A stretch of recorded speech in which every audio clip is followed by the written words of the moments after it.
Hello guys, welcome to Cheesy XYZ.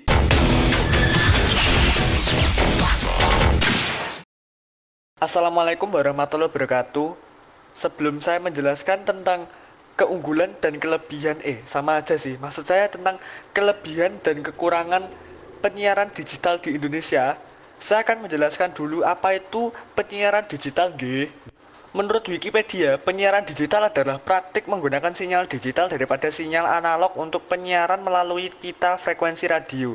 Penyiaran televisi digital tersebar luas. Siaran audio digital sedang diadopsi lebih lambat untuk siaran radio, di mana ia terutama digunakan di radio satelit. Penyiaran digital merupakan perkembangan yang sangat pesat di dunia penyiaran, di mana terdapat peningkatan kapasitas layanan melalui efisiensi pemanfaatan spektrum frekuensi radio. Sistem penyiaran televisi digital bukan hanya mampu menyalurkan data, gambar, dan suara, tetapi juga memiliki kemampuan multifungsi dan multimedia seperti layanan interaktif dan bahkan informasi peringatan dini bencana. Dan bahkan kini penyiaran digital juga sudah sangat-sangat amat berkembang. Tidak hanya melalui televisi saja teman-teman. Bahkan hanya dengan ponsel Android kita atau iPhone, kita sudah bisa menikmati media digital di mana saja kita berada. Mau kita duduk, berdiri, jalan, berlari, tidur, bangun, rebahan, delosor, gelesot, tengkurep, wes apa aja lah. Mau seperti apa saja kita tetap bisa menikmati media digital ya. Wes, mosok aku terus yang ngisi suarane kok. Suaraku mau wedok welek nggo videone. Gantian kowe, kene. Oke deh, gantian. Sekarang gue akan ngejelasin tentang kelebihan dan kekurangan dari penyiaran digital. Penyiaran digital ada banyak sekali ya. Cuman di sini gue akan fokus ke platform yang namanya YouTube. Karena tidak bisa dibungkiri, YouTube juga termasuk salah satu penyiaran digital yang juga sama-sama mendominasi di Indonesia. Bahkan jika dilihat-lihat, YouTube melebihi penyiaran TV sepertinya. Pertama, fleksibel. Fleksibilitas merupakan upgrade yang sangat mencolok dari penyiaran digital. Dari yang awalnya analog menjadi digital. Kita tahu sendiri bahwa zaman penyiaran analog mungkin hanya platform TV tabung aja untuk kita dapat melihat media penyiaran tersebut. Dan juga jika dilihat-lihat, TV tabung tidak sangat fleksibel teman-teman. Berat, tebal, kecil, dan tentunya tidak ergonomis untuk rumah kita. Dengan adanya media digital, kini penyiaran digital sudah sangat fleksibel teman-teman. Bahkan TV zaman sekarang atau bisa kita bilang smart TV, sekarang makin tipis biarpun lebar tetapi makin ergonomis. Bahkan hanya dengan HP Android kita, smartphone kita, HP iPhone kita, kita sudah bisa melakukan atau melihat media penyiaran di mana aja kita berada teman-teman. Tidak hanya fleksibilitas dalam alatnya, medianya juga sangat fleksibel teman-teman. Dengan media digital, kita tidak perlu takut lagi ketinggalan acara TV yang kita inginkan. Contohnya, kita nostalgia dikit kali ya. Waktu zaman kita kecil, kita selalu ingin banget nonton Naruto. Cuman, orang tua selalu menyuruh kita mengaji. Dan akhirnya, kita mengaji, pulang mengaji, kita nonton TV, udah habis Narutonya. Itu sangat-sangat tidak fleksibel sekali ya teman-teman. Lagi enak-enak nih nonton adegan fightingnya Naruto ngelawan siapa ya, Kakuzu gitu. Tiba-tiba udah habis aja, udah lagu endingnya itu. Aduh. Nah, sekarang kita tidak perlu takut lagi karena kita bisa melihat replay dari tayangan sebelumnya. Selain itu, kita juga bisa mencari acara apa aja yang kita inginkan melalui media digital. Kedua, kualitas gambar dan suara lebih jernih. Tidak bisa dibungkiri, kualitas gambar dan suara lebih jernih juga merupakan upgrade yang dominan dari analog ke digital. Kita tahu sendiri bahwa dulu, waktu zamannya analog teman-teman, kita melihat TV ada semut yang lagi perang ya, hitam putih begitu. Terus suaranya kayak suara kresek-kresek gitu ya. Tentunya dengan kualitas gambar dan suara yang tidak stabil, membuat kita tidak nyaman dalam melihat siaran media digital. Namun sekarang, konten penyiaran yang ditransmisikan dengan media digital sangat minim dari gangguan tersebut teman-teman. Sekarang, media penyiaran digital dapat menghasilkan gambar yang jauh lebih jernih dan tajam, serta suara yang jernih juga. Apalagi Kita bisa memilih kualitas video yang kita inginkan, contohnya di YouTube sendiri.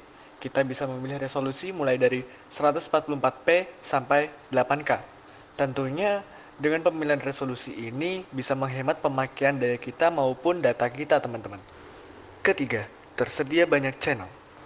Banyaknya channel juga menjadi pembeda dari media analog dan digital. Apakah analog tidak banyak channel? Banyak juga sih, cuman tidak seperti media digital yang sekarang ada ribuan, bahkan jutaan channel yang dapat kita telusuri maupun mencari sendiri. Mulai dari makan-makan, game, horor, komedi, apapun itu dan lain-lain, masih banyak sekali yang dapat kita temukan di media digital. Sebenarnya masih banyak lagi sih kelebihan penyiaran digital, cuman udahlah, jangan banyak-banyak. Gantian lu lagi dong. Apa? Aku lagi. Ya udah. Saya akan melanjutkan menjelaskan tentang kekurangan penyiaran digital, teman-teman. Pertama, harganya mahal. Sudah pasti ya, teman-teman, harganya mahal. Makin bagus device-nya, makin mahal harganya ya, teman-teman. Nggak cuma device-nya aja ya, teman-teman. Untuk melihatnya misalnya dengan internet itu juga makin bagus internetnya, juga makin mahal harganya. Kalau kita pakai internet yang biasa-biasa aja, contohnya Indihome, ya bakalan lemot, nggak bisa lihat yang jernih-jernih. Sebenarnya untuk harga juga nggak semahal itu juga. Pakai paket data internet sekarang juga bisa termasuk murah. Cuman nggak unlimited, teman-teman. Nggak kayak kita pakai wifi gitu yang unlimited, yang kita bisa lihat terus-terusan, nggak takut kehabisan kuota. Jadi bisa ngebuat kita itu kayak lebih fleksibel, lebih leluasa dalam menikmati penyiaran digital ini, teman-teman.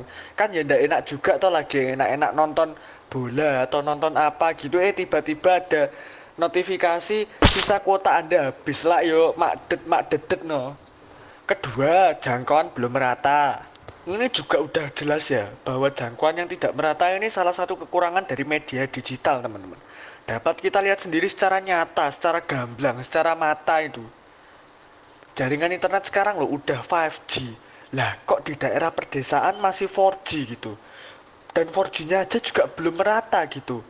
Bahkan ya di beberapa daerah yang bener-bener pedalaman gitu, teman-teman. Itu sinyal dari penyiaran digital ini nggak sampai gitu. Jadi kasihan sekali. Kasihan memang orang pedalaman ya, teman-teman. Ya bersyukurlah kita hidup di kota atau ya minimal kabupaten lah ya. Masih bisa menikmati 4G lah minimal. Karena 5G juga belum ada sih di daerah saya. Yang ketiga, penyalahgunaan.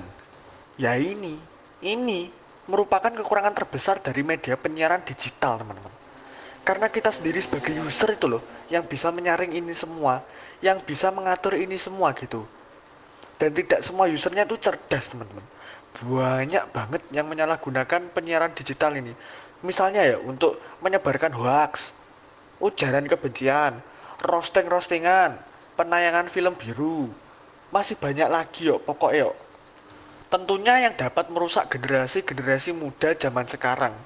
Apalagi generasi zaman sekarang itu, yang anak-anak kecil zaman sekarang itu sudah miris saya lihatnya.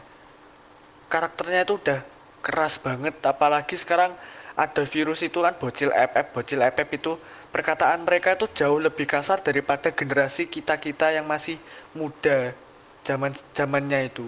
Sini aku mau ke kamar mandi yuk. Jelasin ini terakhir, tinggal dikit. Oke, yaudah, silakan ke kamar mandi.